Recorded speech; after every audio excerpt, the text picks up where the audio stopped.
on everyone, my name is Andy, welcome back to another FPL video, and today it's team selection preview series for game week 29. So as always, going to take you back through how the team did last week and how we're shaping up for this week, including kind of transfers, captaincy and that kind of thing. Before we jump into that, video has kindly been sponsored once again by OneFootball. If you want to check it out, there's a link in the description below, or you can just search OneFootball on the Android iOS store. So it's a great football app, really useful for FPL managers, live scores, FPL lineups, team news, football news in general, league tables, that kind of thing. So make sure to give it a go if you haven't already. It's completely free. Link in the description below, or just search OneFootball on the Android or iOS stores, and we will jump into this one. Game week 28 was actually pretty decent, although obviously 38 points in most game weeks would be considered poor, and I'd be pretty unhappy with it, and it'd be a red arrow. Bit different in game week 28. There wasn't too many massively high scorers from kind of well-owned players like Salah, Mane, etc. Obviously, the likes of Kevin De Bruyne didn't even play because it was a blank game week. So 38 points was actually pretty good. It was enough to give me a 53k green arrow. So I went from 467 to 414. So obviously in 2 weeks, I kind of gone just outside the top million to nearly inside the top 400k. So again, as always, I'll point out 400k is nowhere near where I want to finish. But I'm actually okay with it at this stage of the season, given how the season's gone so far. So, looking at the team, nothing really that impressive. Fernandes coming through with the points again. He doesn't, I wouldn't say, I don't like using the word essential. He definitely isn't essential, but for his price, he looks extremely good right now. All set pieces as well. So, there's more points to come. Obviously, it's probably a bit tricky to bring him in for Man City at home, Spurs away. But, if you've got the money and you're looking for a midfielder around that price, there isn't really better options right now, I don't think. Even I would put him ahead of Richarlison, to be honest. Salah blanked. I mean, the whole of the Liverpool team blanked against Watford. I don't want to say that Liverpool were poor, even though they were. Especially like Salah, Mane, FIRMINO, was not impressed with them at all. I know Lovren got a lot of the blame. Lots of people saying that Henderson wasn't there. But Salah, Mane, FIRMINO have not been good in the last 2 games.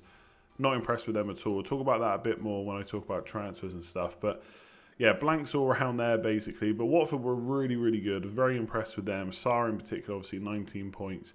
I'm sure a lot of people are going to bring him in. I bought in Harvey Barnes in the end because I saw that he was going to start. And obviously he got nothing, but it's Aston Villa at home this week, so I think that's a decent enough fixture. And Jimenez, 7 points coming through. Unfortunately, I had Bolly, and obviously Spurs scored twice, so he got no points altogether. Would have been nice to have Doherty, of course, but he costs a lot more money. So overall, 38 points, not really impressive usually, but I was quite happy to get a green arrow. In a week where everyone's doing bad anyway, it's nice to get a pretty hefty green arrow, and then we can move on to the next week. So I bought in Harvey Barnes last week, but because it was Mahrez that I got rid of in the end, not like kind of Traore, I actually already had a bit of money in the bank anyway. So by making that downgrade, I've now got 4.8 million in the bank, 99.7 million.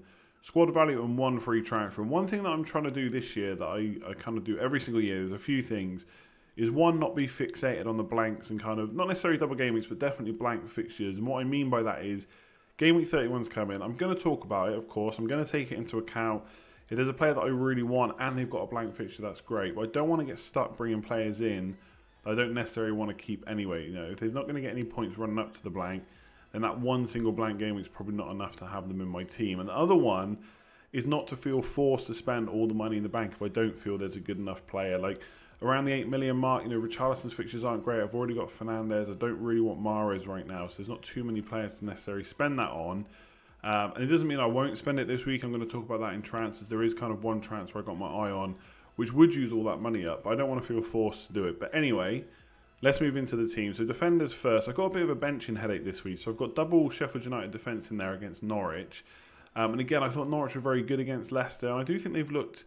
They're kind of one of those teams which you don't usually get, but kind of rooted towards the bottom of the table. But they actually look pretty good when they play. Now, obviously, one of the issues is they concede a lot of goals. But they're not necessarily shy for scoring goals. So I don't know about this double Sheffield United defence. Obviously, they haven't kept clean sheets in the last 2, but they are getting a nice break. They have to play the FA Cup, of course, but they didn't have to play in the Premier League at the weekend. So they've had a bit of a break as well. We'll have to see if Stevens is back fit. But I could play double defence, or I could just hedge my bets and play Henderson and Stevens. Obviously, there's a little bit of worry now about McCarthy for Southampton. Is he going to be dropped? I'm personally not that worried about it, to be honest. And I think if you've got 2 goalkeepers, like I've got McCarthy and Henderson, I can just play Henderson the next 2 anyway. I don't really need McCarthy till the blank game week. So I don't know. I might hedge my bets and bench Egan and play Stevens, who also has goal threat. But Egan's kind of like second for defenders over the last 4 matches, I think, for shots in the box. So I probably want to play him. And obviously, Bolly versus Brighton is definitely playing. And Trent, look, Liverpool not been great in the last 2 fixtures, but it's Bournemouth at home. They're very good at letting the other team score, and I think Trent will definitely be involved there, kind of assists, maybe even goals himself. So I'm pretty happy with the defence. There's no real transfer that I want to make. Obviously, Doherty would be a nice pick, and I can easily afford him, but I'd have to get rid of one of my Wolves players first. And I've got nothing against Doherty. I think 6.2 million. Look, I wouldn't have him over the season, but right now he's in great form. He's just scored something like 34 points over 4 game weeks, and he's got 4 good fixtures to come now over the next 4 as well, or a good run of 4 games. So I could think about getting him in. I just don't think that's where the kind of next transfer should be in my team. So if you've got him or you're bringing him in, then I'm kind of a bit jealous. I do think Bolly's probably the worst of him, Doherty, and Seiss right now. Seiss has had like 5 or 6 shots in the last 4. Bolly's only had 1, so it's not looking great for him in terms of goal threat. Of course, he can still score a goal, but it does look a bit more kind of diminished with Seiss in the team. So we'll see what happens there. But overall, I'm pretty happy with his defence. Obviously, I went cheap on the wild card. Not really seeing too many reasons to change it right now. But we'll see. Maybe there'll be an addition to come down the line. So looking at midfielders, obviously, there's part of me that doesn't really want to captain Salah because not even going to talk about the stats. I just don't think he's looked good in the last couple of games. I don't think Mane or Firmino have either. It's a bit of a worry, but obviously there's a few things. Like I'm not going to obviously rush to get rid of them because they've still got some nice fixtures coming up. But they are Liverpool, the best team in the league. They can turn it on at any point. You know, there's some doubts in my mind, like, are they starting to get a bit anxious because the league title's so close? Like, they're not going to bottle it. We don't even need to talk about them not winning the league. But obviously they're going to want to get wrapped up as quickly as possible. And I wonder if that's getting to them a little bit, maybe a bit anxious. Maybe Henderson is a bigger miss than some of us thought potentially. But as I said, it is Bournemouth. They do like to concede goals. So I think at this point in time, you know, as my team stands, I have to captain Salah. I don't really have another choice that I'm completely happy with, bar maybe Jimenez, who I'll talk about in a minute. I think Fernandes is obviously a shoe, and I'm not going to bench him even against Man City. Laporte's going to miss out. He's on penalties. All it takes is Man United to win a penalty. He converts it, and bam, we're back up to maybe another double-digit haul. Will he get more than that? I don't know, but Man United have not performed that badly against Man City so far this year. Solskjaer, for whatever reason, seems to get good tactics against them, but they haven't got Rashford, so that's going to be a bit of a killer. But Fernandes is in the team, obviously very creative and something we've missed in the last kind of few fixtures against Man City. So I'm pretty happy to have him, and I think he's probably one of the almost must transfers in at the moment. Barnes definitely stays. I think, look, Leicester, people bought Barnes and Perez in. I think they were probably expecting a bit too much. Like, these aren't players that are going to score every week. They're not even going to get 90 minutes every week. So you kind of got to adjust your expectations for them. I bought Barnes in knowing that he has flaws. Like, he's not the best finisher. He sometimes gets his decision making wrong in the final third, but he will get chances, and Aston Villa is the perfect game for that to happen. So I'm really happy to own him still. If I had Vardy and I was kind of sure that he was going to start that game, I would definitely keep him as well. But Barnes is in my team. I'm happy for the Villa game. Traore is now a problem because I was worried about the 3-5-2, which is why I didn't play him against Spurs. And obviously he ended up playing from the start in a 3-4-3, but then he got that shoulder dislocation again. Nuno has said it's caused him some pain and he's worried about him. And I just think at this point, it's probably either going to be they're going to play 3-5-2 more often, or they're maybe going to play 3-4-3 with someone else. Like Neto could play in that position or something like that. And Traore's minutes are going to have to be managed. Like, you can't, like, I'm not a doctor by any stretch, but you can't keep having shoulder dislocations and just keep having, you know, having it happen without having, I don't know, surely there's some kind of surgery or something for it. I don't know, but I'm not confident he's going to start this game. I've got McNeil on the bench who I could play against Spurs. I've got Stevens against Newcastle I could play instead. So we'll see whether I make a transfer or not. I've got just one free transfer, as I said. And obviously, the time we're recording this, it's Monday evening. So there's the big news that everyone knows about. There's FA Cup fixtures this week. And once those matches are finished, there's no replays or anything like that. So there will be a kind of decider of who goes to the next round regardless this week. So we will know exactly who's going to blank in Game Week 31. And that could change my thinking. Obviously, there's still a chance for a double Game Week 29 as well. It looks less, obviously it's less and less likely now because Game Week 29 is very close and they've not announced it, but it could still happen. So I'm kind of biding my time. Like, I'm thinking 2 free transfers could be good for next week, kind of rearrange my team a little bit, or I could just get rid of Traore now. But I'm not confident he's going to start, and I don't think I'll have him in my first 11. It'll either be Stevens, McNeil, or I will make a transfer. So adding in the forwards, obviously really frustrating that Danny Ings didn't start the last game.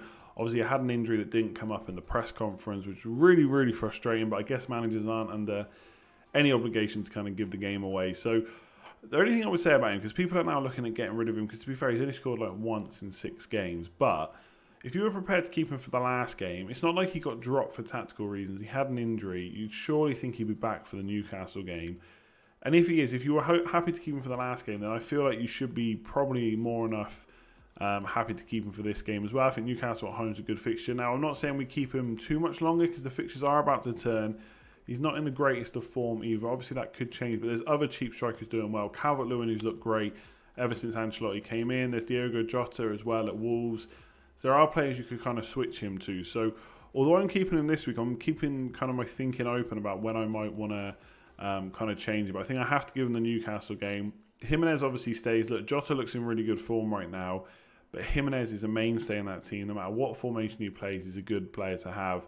He's gone up quite a bit since I bought him as well. So he's going nowhere. And Firmino, look, I'll have to put it down as a failed experiment. I don't think necessarily my strategy on wildcard was completely awful by not going double Liverpool defence. Obviously, they got attack and returns against West Ham, fair enough. And obviously, they got the clean sheet before that. But nothing in the Watford game. And I do think my cheap defenders have done quite well. Like I got Taylor clean sheet the last 2 weeks in a row. Bolly got one, not last week, but the week before as well. But obviously Firmino was not the one to have up front. I would have been better off with Calvert-Lewin, for example, or Diogo Jota and got rid of Traore, whatever it might have been. I mean, at the time of wildcard, I wasn't really looking at Jota, to be completely honest. But Firmino is a failed experiment. 3 weeks, no returns. I think the Watford game, like, not even going to claim he should have had any points. The previous 2 games definitely should. And it's Bournemouth at home this week. And like I keep saying, like they're going to concede goals against this Liverpool team at Anfield. So it's hard to get rid of him for this week, but I am considering it. And this is one of those strange weeks where I've got a team where I've got a bit of a benching headache in defence. I've got more than enough cover for Traore if he doesn't play, or if I don't want to risk him against Brighton getting another sub appearance. Because when he does get sub appearances, he always comes on. Or when he starts on the subs bench, he always comes on. But it's one of those weird weeks where I still want to make a transfer. I'm considering it.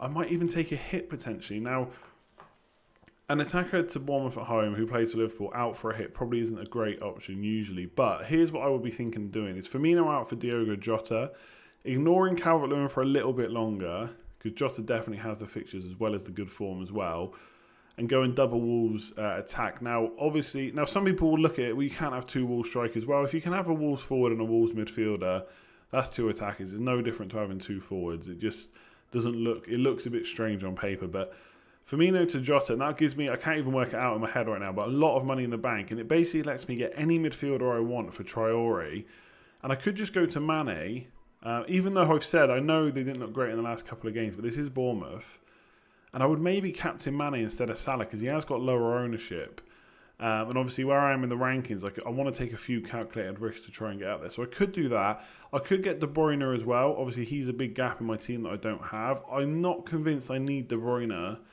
for Gameweek 29 when they're playing Man United away. I know a lot of people are going to tell me Man City are going to beat Man United, but I don't see it to be in a high-scoring game. And, you know, De Bruyne could be involved in a 1 or 2-0, getting a goal and assist, and obviously it'll be a big score. But I feel like if I'm ever going to risk not having a player for one game, it could be Man United away. And would I want him for Burnley at home? Definitely, I think. And he could be a captain option. But I could just go for Mane captain, hopefully get a bunch of points, and then use that next week to transfer Mane or Salah to De Bruyne, and then get my captaincy against Burnley at home, because Liverpool play Everton away in Game Week 30, and I'm not sure I want to captain this. There's not too many captain options, I don't think, in Game Week 30, and I'll be looking at Kevin De Bruyne instead. So we'll see what happens there. I mean, obviously the Game Week 31 fixtures are going to play a big part in my thinking. For example, if I'm not going to free hit in Game Week 31, then Kevin De Bruyne, I'm basically getting in for Man United away, Burnley at home, and then a blank game week. And I would maybe consider not getting him for that. If I'm going to free hit in Game Week 31, which I'll decide by the end of this week, basically, then I might just get De Bruyne in anyway. So I don't know what I'm going to do yet. I don't really need a transfer this week, I don't think. But I kind of want to play a bit more aggressive, try and get out the ranks. So Firmino and Traore to Jota and Mane could be on. Captain Mane because he's lower owned than Salah, and I still don't think there's much between them. Milner's back. If he plays as well, Salah wouldn't have penalties. So we'll see what happens. Maybe no transfer, maybe a hit. It's one of those weeks. It's a bit of a weird one. So that is it for this video. Hopefully you enjoyed it. If you did, make sure to give it a like. Much appreciated as always. And subscribe if you're new around here. Hit that notification bell as well. And leave me a comment below. Let me know what you think I should do with this team. Is there a transfer that I'm missing? Calvert-Lewin, Jota, Mane, De Bruyne. Who do I need to bring in, if any of them? Let me know below. Otherwise, good luck in Game Week 29. I'm back with more content in the preview and the stream later on in the week. Otherwise, I will catch you next time. Cheers all.